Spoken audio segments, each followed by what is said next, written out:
We were pretty excited. It was our second baby. We were excited to give Emery a little brother or sister. We were excited for her to be a big sister, and we were just happy to see them grow up together. Pretty awful from the beginning. I had morning sickness 24/7, but halfway through is when we did our anatomy scan and we found out that we were having a boy. I got a boy on the way, I got a duck hunting buddy, I don't have to get my toes painted anymore, those kind of things. I was like, all right. So, super excited. By the time we found out we had a boy, we were having a boy, we already knew something was up. We didn't know what yet, so that was a little bit nerve-wracking. We were told that our son Easton had a lower urinary tract obstruction, which basically meant that he had a block in his bladder that wasn't allowing him to pee. So his urine was backing up into his kidneys, causing irreversible kidney damage. It's a lot to take in over 3 weeks when you go from everything's fine to everything's going downhill quickly. The specialist told us that it was very serious. We didn't know how much damage there would be until he was born. We were hoping to get to 37 weeks.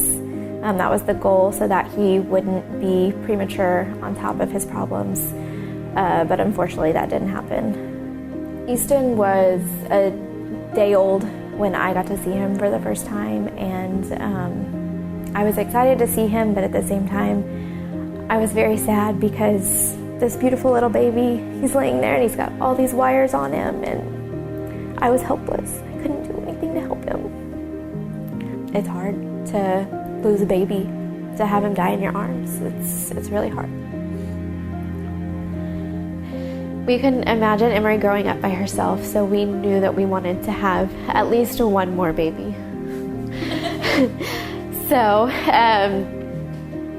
we now have a 8-month-old daughter, Everly. She came about 2 years after Easton, and Emery is the best big sister ever. She is amazing. Sometimes she gets a little too rough, but she's going to teach her to be tough.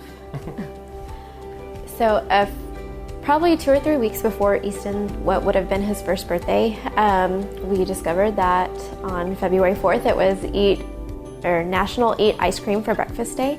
So we thought that is an amazing way to kind of just celebrate him. So we found some birthday cake ice cream, and we decided to eat ice cream for breakfast. And we also, Emery and I, we bake a cake, and we put the year that it is for his birthday. If it was his first birthday, we put a 1 on top of the cake and then a 2, and we just sing happy birthday as a family, and we eat cake.